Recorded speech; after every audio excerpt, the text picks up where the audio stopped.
సమయాన్ని వరకు ఎక్కిస్తూ వాక్యం చెప్పడంగా ప్రేమపూర్వకంగా ఆహ్వానిస్తాను. మొదలెస్తాను.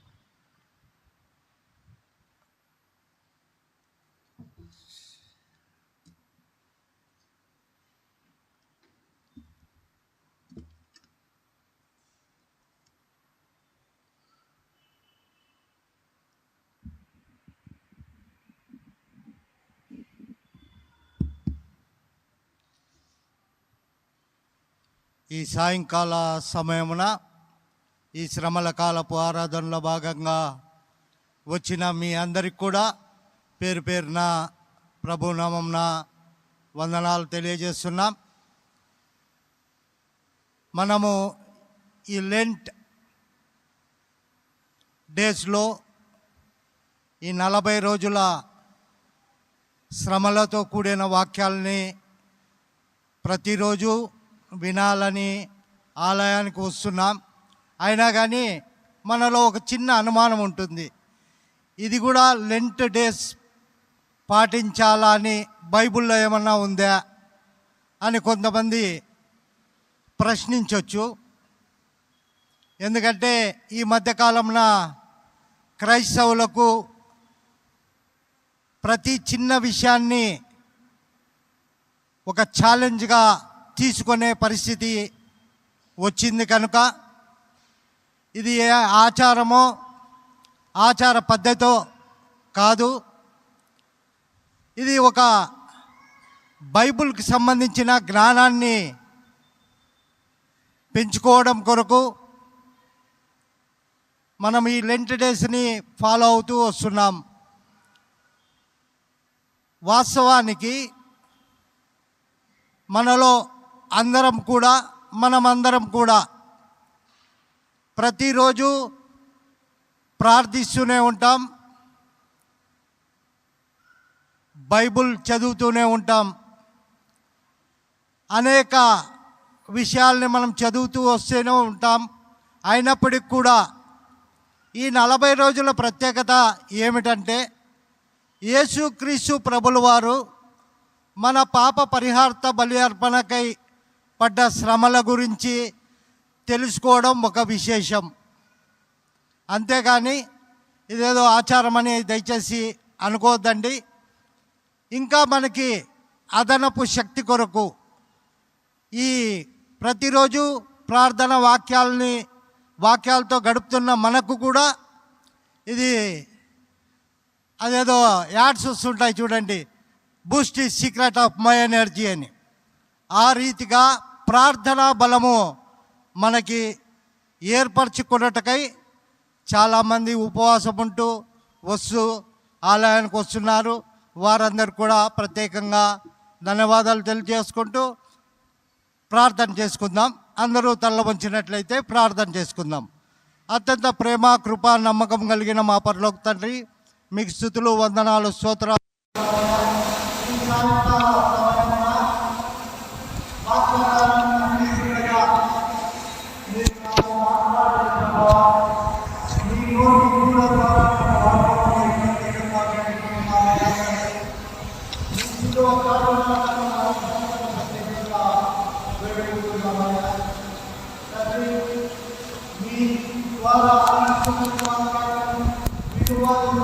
ఫలించేలాగున దీవించమని, ఆశీర్వదించమని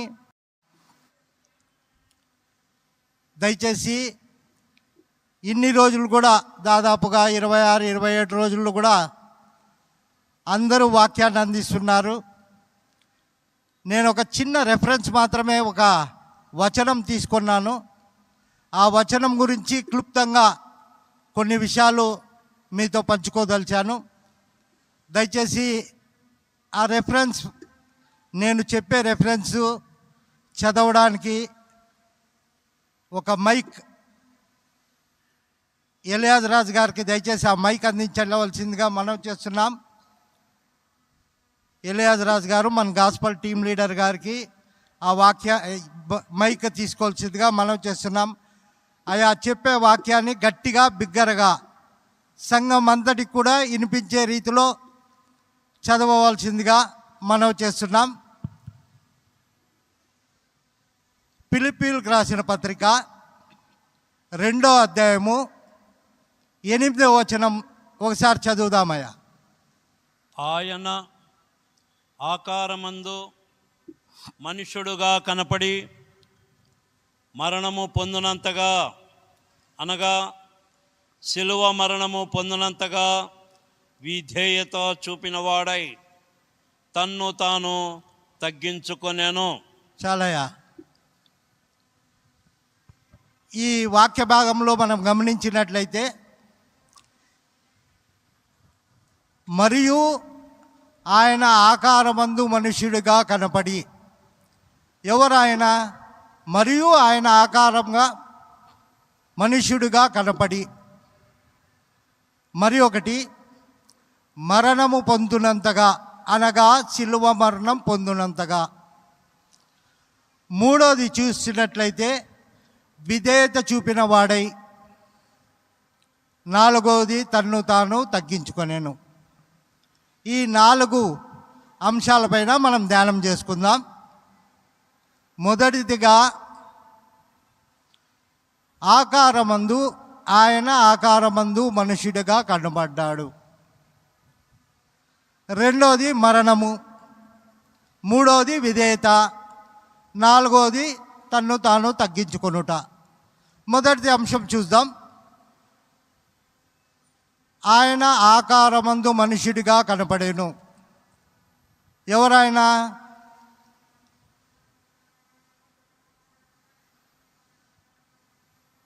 ఆ వాక్యాన్ని మనం చదివి విందాం. యోహాను సువార్త 1వ అధ్యాయము 18వ వచనం చూద్దామయ్యా.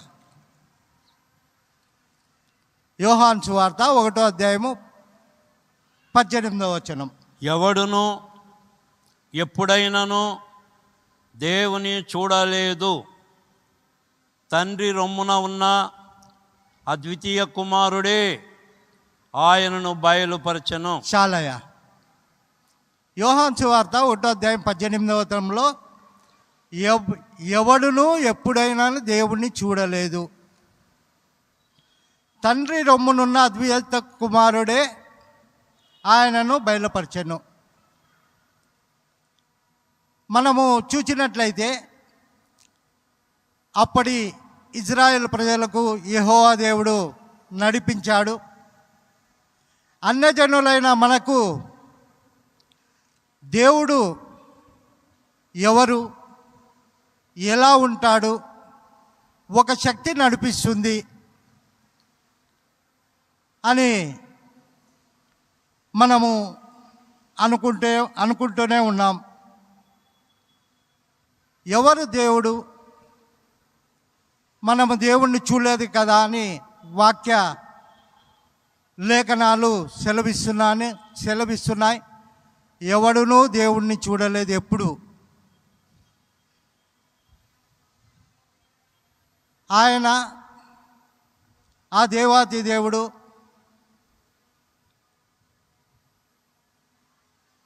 మానవ రూపిగా ఈ లోకానికి వచ్చి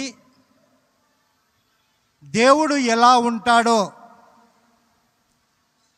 అని యేసయ్య రూపాన మనకు చూపించుతున్నాడు. అందుచేత అతడు రావడం వల్ల దేవుడు ఎలా ఉంటాడో అని మానవాళికి కనపరచడం జరిగింది. అసలు దేవుడు ఎందుకు రావాల్సి వచ్చింది?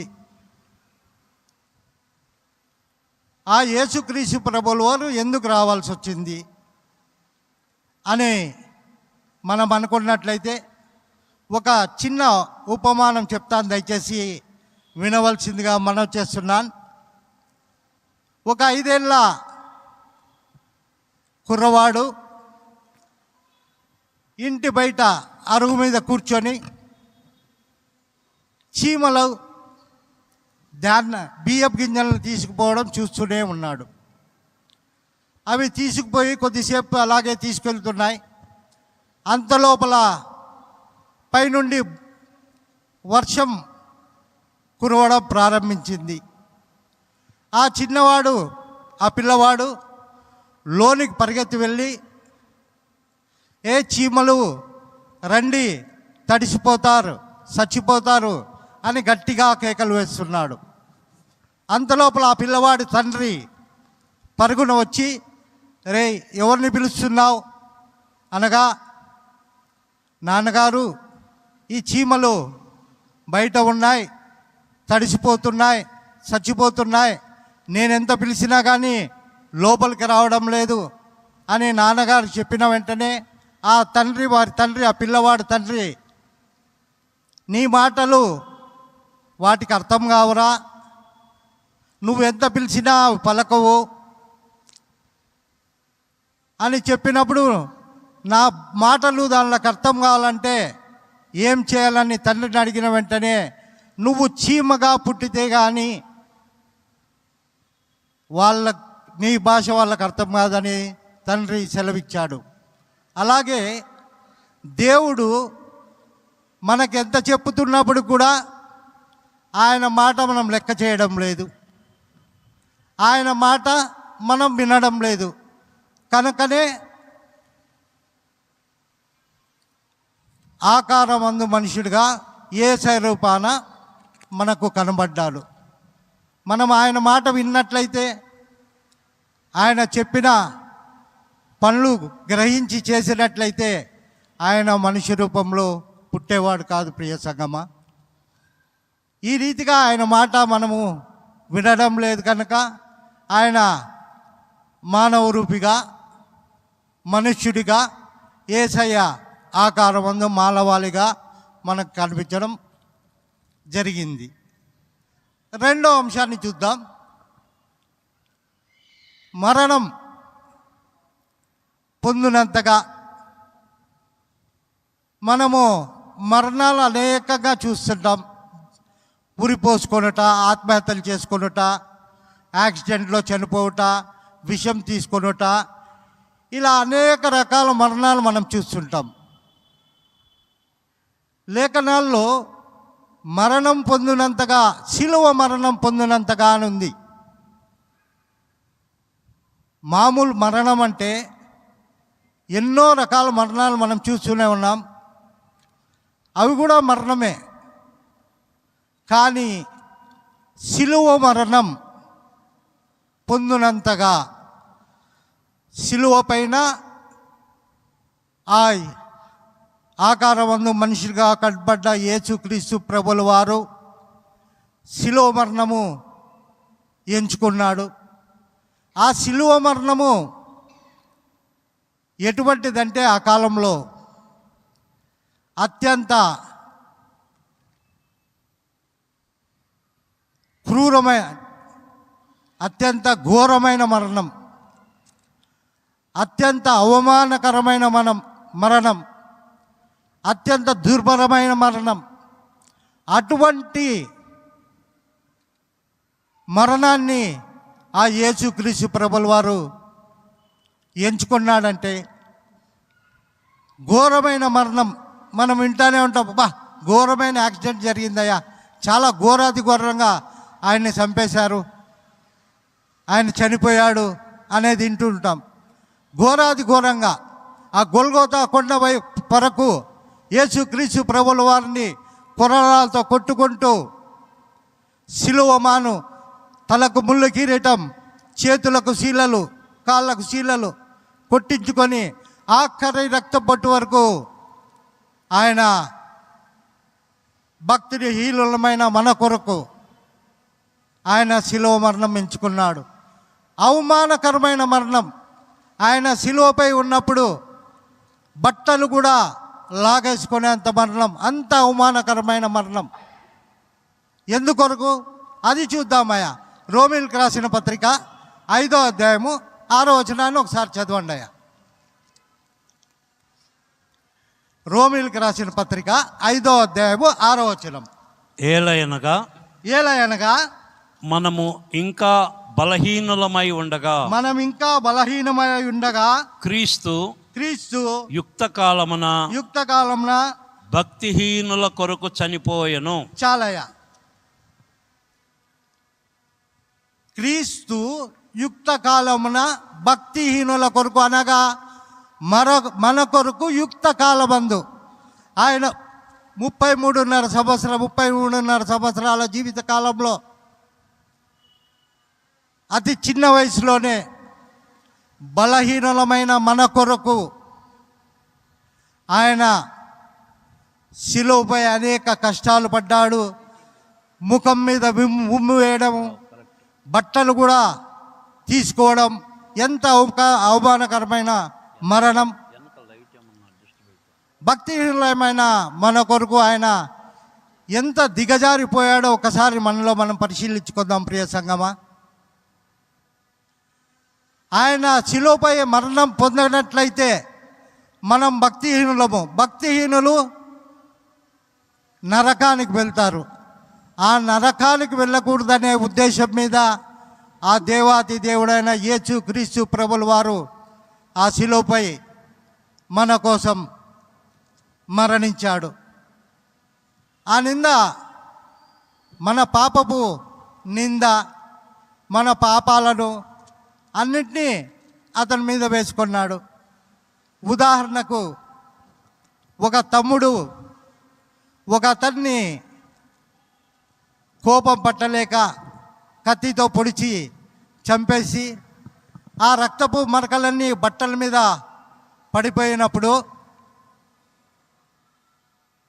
ఆ తమ్ముడు పరిగెత్తి వెళ్తున్నప్పుడు పోలీసులకు సమాచారం అందిన వెంటనే పోలీసులు ఆ తమ్ముడిని వెంటబడుతున్నప్పుడు వాడు ఇంట్లోకి వెళ్ళి అన్న ఎక్కడ నిలబడింటే ఏం చేసావురా అని అన్న అడిగినప్పుడు, అన్న నా స్నేహితుడిని ఏదో కోపంలో మాట పెరిగి నేను హత్య చేయాల్సి వచ్చింది, పోలీసులు నన్ను వెంబడిస్తున్నారు అని చెప్పిన వెంటనే అన్న పోలీసులు ఈ ముఖం చూశారా అని అడిగాడు.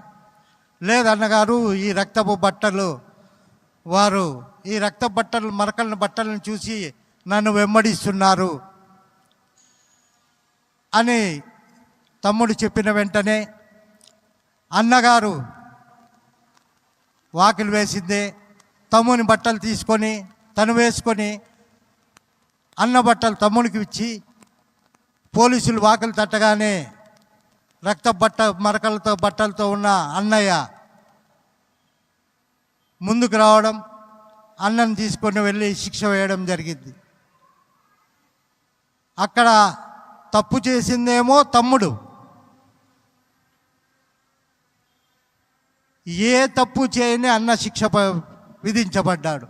అలాగే మన పాపాలకు ఆయన శిక్ష అనుభవిస్తూ, ఇంకా మనము బలహీనలం కనుక మన పాపాలని మనము కడుక్కోలేము కనుక, మన ఆత్మలను మనము రక్షించుకోలేము కనుక మన శిక్షను ఆయన మీద వేసుకొని ఆ ఘోరాతి ఘోరమైన ఆ అవమానకరమైన మరణాన్ని ఆయన మన కొరకు పొందినాడు ప్రియ సంగమా.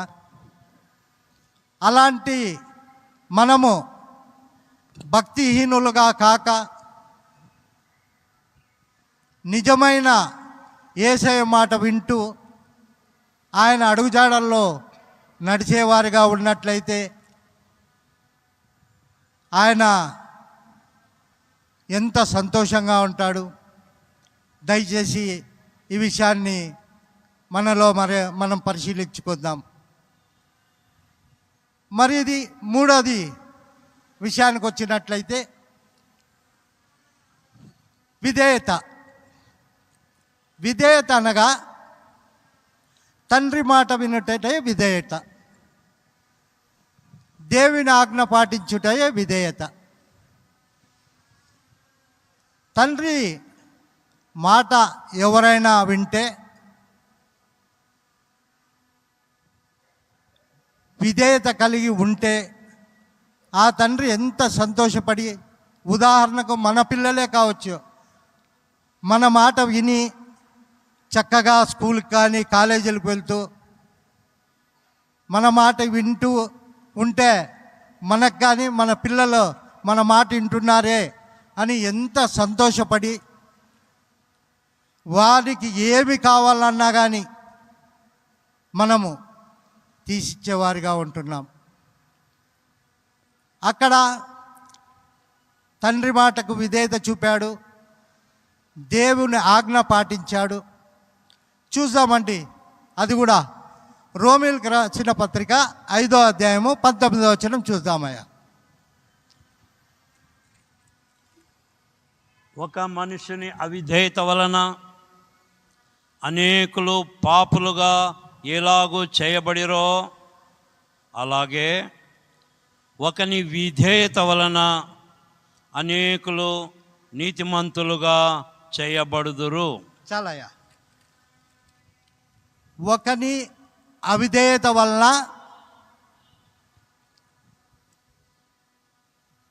పాపులుగా మనం చేయబడ్డాం.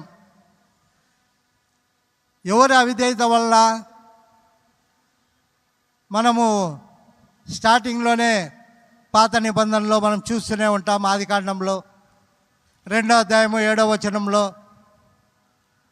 దేవుడైన యెహోవా నీల మట్టితో నరుని నిర్మించి వాని నాసికారంధ్రంలో జీవవాయువు ఊదగా నరుడు జీవాత్మాయను. ఎంతో ప్రేమగా తన స్వరూపం చొప్పున అతన్ని ఇది చేసినప్పుడు ఆ నరుడు ఏం చేశాడో ఓసారి చూసామయ్యా. ఆదికాండము 2వ అధ్యాయము 9వ వచనం చదవండి అయ్యా. దేవుడైన యెహోవా చూపునకు రమ్యమైనవి ఆహారమునకు మంచిది అయిన ప్రతి వృక్షమును ఆ తోట మధ్యను జీవవృక్షమును మంచి చెడ్డల తెలివినిచ్చు వృక్షమును నేల నుండి మొలిపించాడు. అన్నీ సంతోషంగా నరునికి సమస్తము సమకూర్చాడు. చూపునకు రమ్యమైనది ఆహారము తినేదానివి, జీవవృక్షముల ఫలము చెట్టు అన్నీ ఇచ్చి నరునికి ఈ మంచి చెడు తెలివినిచ్చే పండును తినొద్దురా బాబు అని చెప్తే అతను ఆ పండు తిని ఒకని వలన కలిగిన పాపము లోకమంతటికి అనగా మనందరికి కూడా ఆ పాపము అంటబడి ఉన్నది. ఎందుకు? తండ్రికి అవిధేయుడై తండ్రి ఆజ్ఞను పాటించకపోవడమే ఆయన చేసిన తప్పు. ఒకరి నుంచి వచ్చిండే పాపము మన లోకమంతటికి అనగా మన అందరి మీద ఆ పాపం ఉన్నప్పుడు రోమీయులకు రాసిన పత్రిక 5వ అధ్యాయం 19వ వచనంలో ఒకని అవిధేయత వల్ల ఎలాగో అందరూ పాపలకు చేయబడ్డారు, ఒకని విధేయత వలన. ఎవరు ఆ విధేయుడు? మానవ రూపిగా కనిపించిన యేసయ్య మనం బలహీనులైండగా మన పాప పరిహార్థ బలి అర్పణకై శిలువ మీద తండ్రి మాటను విని శిలువమానపై మరణం పొంది ఉన్నటువంటి యేసుక్రీస్తు ప్రభుల వారు ద్వారా మనము నీతిమంతులుగా ఎంచబడుతున్నాము. లేఖనాల్లో స్పష్టంగా తెలియజేస్తున్నాయి. అవే లేఖనాల్లో ప్రవచించిన ప్రవచనాలు ఒకసారి చూద్దామయ్యా. పాత నిబంధనలో ఆ ప్రవచనాలు యేసుక్రీస్తు ద్వారా అవి సఫలపరచబడ్డాయి. యెషయా గ్రంథము 53వ అధ్యాయము 10వ వచనం చదువుదామయ్యా. అతని నలుగగొట్టుటకు యెహోవాకు ఇష్టమాయను, ఆయన అతనికి వ్యాధి కలుగజేసెను. అతడు తన్ను తానే అపరాధ పరిహారార్థ బలి చేయగా అతని సంతానము చూచును. అతడు దీర్ఘాయుష్మంతుడగును. యెహోవా ఉద్దేశం అతని వలన సఫలమగును. చాలయ్యా. ఎవరి నుంచి సఫలమైంది? యేసుక్రీస్తు ప్రభుల వారిని నుంచి. అదే యెషయా గ్రంథం 53:10 మనం చూసినట్లయితే, అతను నలుగొట్టబడుటకు యెహోవాకు ఇష్టమాయను. అంతకుముందు పై వచనాల్లో మనం చూసినట్లయితే, అతను పొందిన దెబ్బల చేత మనకు స్వస్థత కలుగును.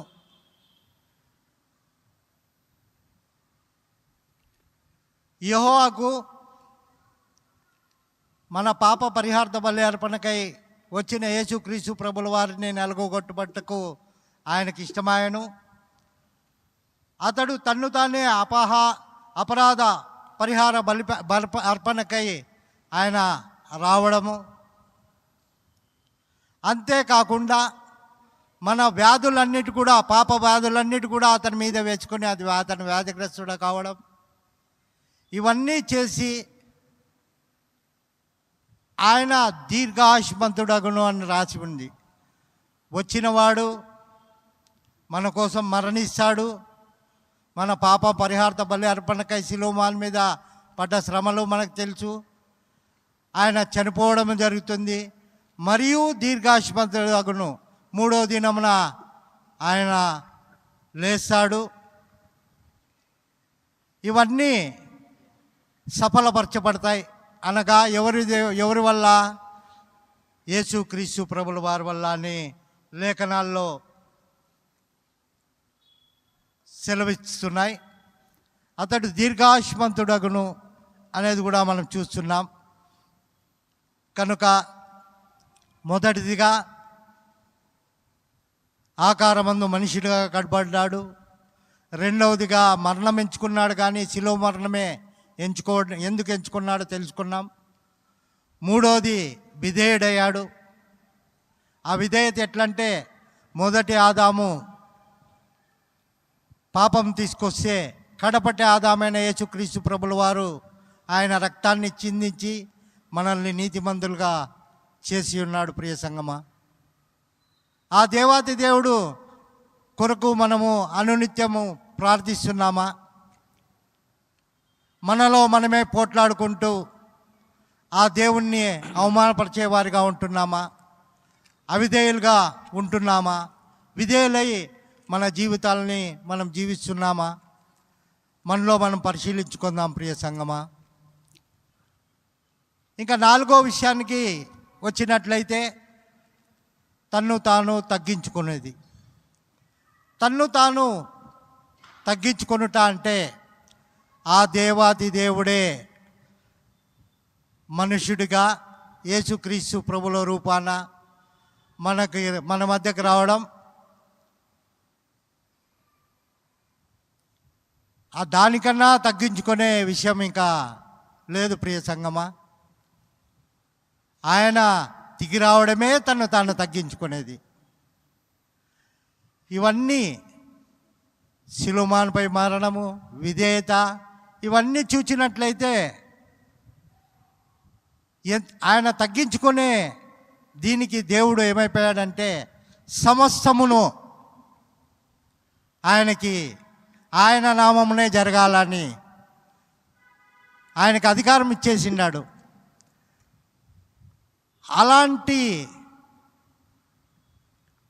మనము అలాంటి వారిగా ఉండాలనే మనం అనునిత్యం ప్రార్థన చేయాలి.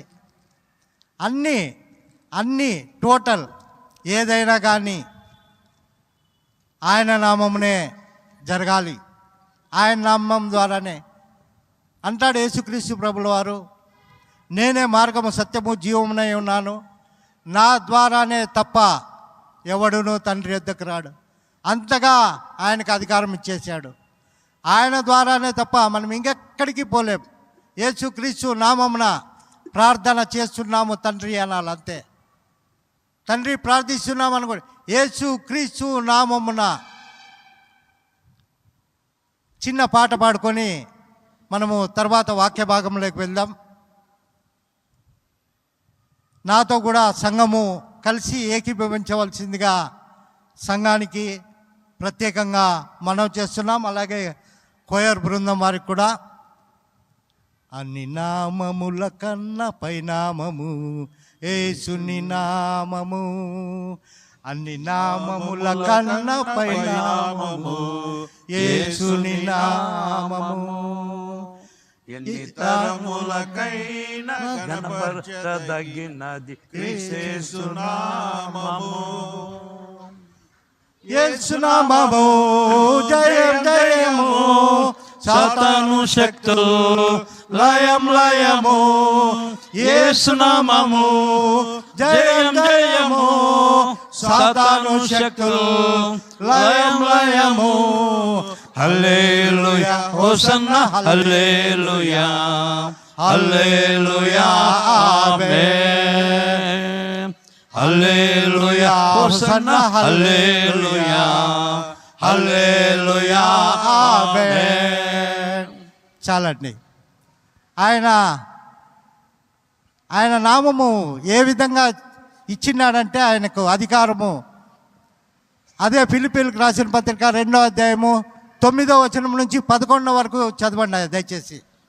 పరలోకమందు ఉన్నవారిలో గాని, పరలోకమందు ఉన్నవారిలో కానీ, అనగా పైన కోట్లాని కోట్ల దేవతలతో ఎప్పుడు కొనియాడబడే ఆ దేవుడు భూమి మీద ఉన్నవారిలో గాని, భూమి మీద ఉన్న అనగా మనము ప్రభువా ప్రభువా ప్రభువా అని ఎల్లవేళలా మొరపెట్టే మనకైనా కానీ, భూమి క్రింద ఉన్నవారిలో గాని, భూమి క్రింద ఉన్నవారు అనగా సాతాను మాటలు విని అనేక చేయరాని తప్పులు చేసి ఆ యేసుక్రీస్తు ప్రభువుల వారి మాట వినకుండా సాతాను వెంబడించేవారు కింద వారు కూడా ప్రభువా రక్షించు ప్రభువా రక్షించు అనే వారు కూడా.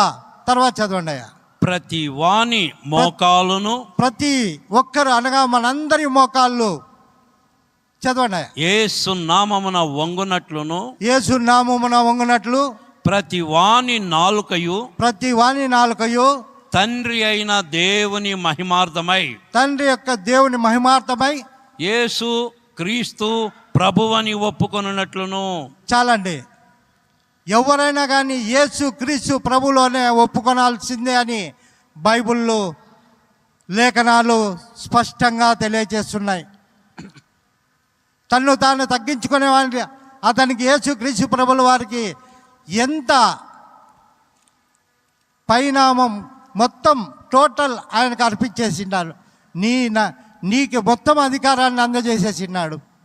ఎక్కడైనా కానీ ఆయన పేరు చెప్తేనే వెళ్ళాల్సిందే కానీ ఇంకెవరి ద్వారా తండ్రి వద్దకు మనం ప్రవేశం లేదు. తండ్రి ప్రియ సంగమా, అదే యేసుక్రీస్తు ప్రభుల వారు మనకి గొప్పవాడుగా ఉండాలని ఏమంటున్నాడో మత్తయి సువార్త 18వ అధ్యాయం 4వ వచనం చదవండి.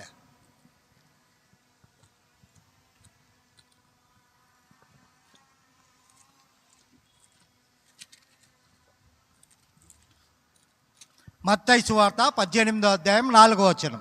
బిడ్డ వలె తన్ను తాను తగ్గించుకొనువాడెవడో, బిడ్డ వలె తన్ను తాను తగ్గించుకున్న వాడెవడో వాడే పరలోక రాజ్యంలో గొప్పవాడు. వాడే పరలోక రాజ్యంలో గొప్పవాడు. మత్తయి సువార్త 18వ అధ్యాయం 4వ వచనంలో ఆ యేసుక్రీస్తు ప్రభుల వారు సెలవిచ్చిన మాట ఏమనగా, చిన్న బిడ్డ వలె ఎవడైతే తన్ను తాను తగ్గించుకుంటాడో వాడు పరలోక రాజ్యంలో గొప్పవాడు. మనకి ఆ పరలోకమందు గొప్పతనాన్ని దేవుడు రావడానికి ఒక దారి చూపించినప్పుడు మనం ఆ దారిలో ప్రవేశించకుండా అడ్డమైన దారిలో వెళ్ళి పాతాళం కింద ప్రభువా ప్రభువా అని మొరపెట్టిన ప్రయోజనం లేకుండా ఉంటుంది. అగ్ని ఆరదు పురుగు చావని చోట మనం ఉండాలా.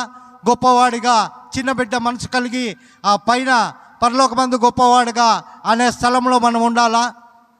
చూద్దాం. అది కూడా పిల్లవాడి గురించి ఆ యేసుక్రీస్తు ప్రభుల వారు చెప్పిన మాట మనం విందాం. ఎందుకు పిల్లవాడిని పోల్చి చెప్పినాడో అది ఒక విషయాన్ని మనము జ్ఞాపకం చేసుకుందాం. పిల్లవాడు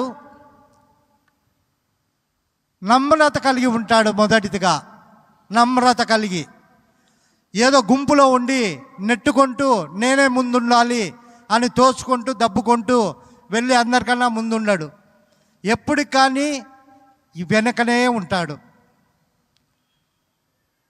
వెనక యేసుక్రీస్తు ప్రభుల వారు కూడా ఒక చోట మీరు విందులోకి వెళ్ళినప్పుడు కానీ పెళ్ళిలో వెళ్ళినప్పుడు కానీ మీరు ముందుగా వెళ్ళి కూర్చోవద్దండి, వెనక ఉండండి, వారు పిలిచినప్పుడే వెళ్ళండి అని సెలవిచ్చిన యేసుక్రీస్తు ప్రభుల వారు అదే మాట అంటున్నాడు. పిల్లవాడి మనస్తత్వం కలిగి పిల్లవాడి వలె ఉంటే వాడు పరలోక రాజ్యంలో గొప్పవాడని.